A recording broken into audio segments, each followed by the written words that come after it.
Hello, dear listeners.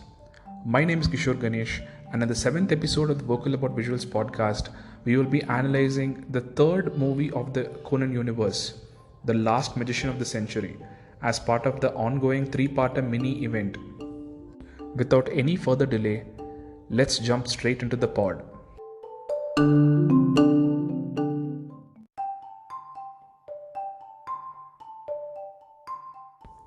The year is 1999. The movie is The Last Magician of the Century.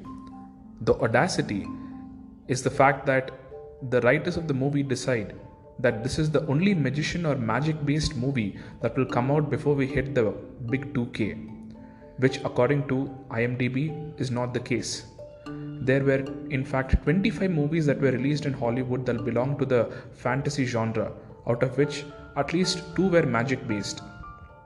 But banter aside, this is the first movie of the franchise in which the legend himself, the jewel thief who uses magic and illusion to commit his thieveries, Kaito Kid, makes an appearance. When you combine this with the year of release, you get what they're going for. Now coming to the story elements, the plot has Conan Kogoro, Heiji, who also makes his first appearance in a Conan movie, and the team trying to stop Kaito Kid from getting his hands on a Fabergé egg called the Memories Egg. Now I'm using stop here very lightly because the proper detectives and the professional detectives, you know which characters are which, or you will know when you watch the movie, are the ones who are trying their hardest to catch Kid. The others are in varying degrees just fans of the guy, so they are tagging along for the adventure. And Ran is as usual thinking about Shinichi. I honestly believe Ran needs better writing, my god.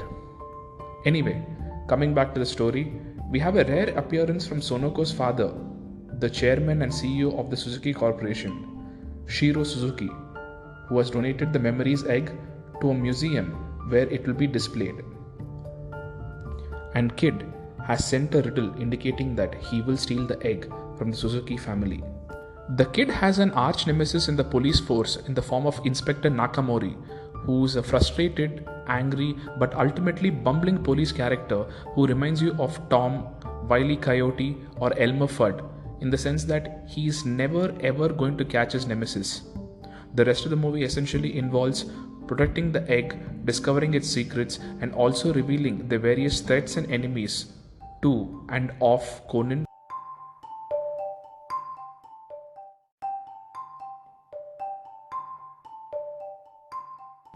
Coming to the characters in the movie, apart from Kaito Kid, Nakamori, Shiro Suzuki, and Hattori Heiji, Haibara Ai also makes her movie debut here. And she has a killer line in the movie, which I have also put in the title of this pod. In the scene concerned, Mitsuhiko claims that Kaito Kid is truly the Arsène Lupin of the Heisei era, who was the Japanese king at the time the movie was released. And Haibara goes, "So what will the homes of the Heisei era do about it?" I truly apologize if I am pronouncing the word Heisei wrong. Heiji plays an able supporting character in this film. As one of the few people who actually knows about Conan's secret, whenever he appears in the series or movies, he ends up being a healthy rival and a partner in crime. Yes, I get the irony here. In this movie, he appears in a cameo role and helps Conan in solving clues, fighting bad guys, and cracking the case, before being abruptly written out of the story. I guess the writers figured that considering it is a movie event showcasing all the major characters would be a good way to please the fans. Coming to Ran, even though I have many issues with how Ran is written throughout the franchise, in this movie, she is not bad. She is still annoyingly focused only on Shinichi, but she does develop doubts that Conan could in fact be Shinichi. And for me personally, what happens in the climax, which I will not spoil, actually redeems a character and makes the way in which a character is written in the entire film likable in retrospection. Apart from this, the detective boys and especially Haibara leave a strong impression and act as a kind of replacement for Hattori, who was written out earlier in the film. And finally, coming to the villain is quite well hidden in the story, I should say. And kudos, yep, pun intended, to the writers for that. The villain though not devilishly clever, is effective and ruthless. He works in the shadows, quietly murdering people without any hesitation, which ties very well into his personality, profession, and even history. On the whole, compared to the previous two movies, the cast in this film is quite large, which probably explains the reason why they exit the story at certain points and don't return. But during the time they are in the film, they do their part, and that's fine with me. I would say that the characters on the whole as a package are slightly above average, and this goes for the main man, Conan, as well.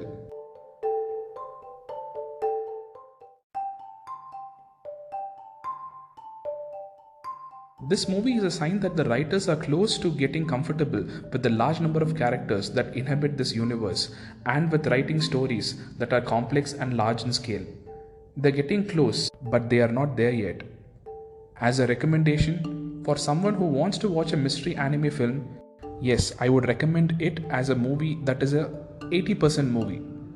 It has a decent mystery, a complex storyline, historical details are written into it, the characters are above average, and the epilogue of the movie is quite moving and jaw-dropping. And if you look at it from a fan's perspective, of course you gotta watch it. Just the epilogue itself is worth the recommendation in terms of how significant it is when you look at it from the context of the whole franchise. Add to this all the things I've mentioned above, and you have a decent Conan movie that is effective and entertaining, even if at times it may feel a bit long-winded and bulky.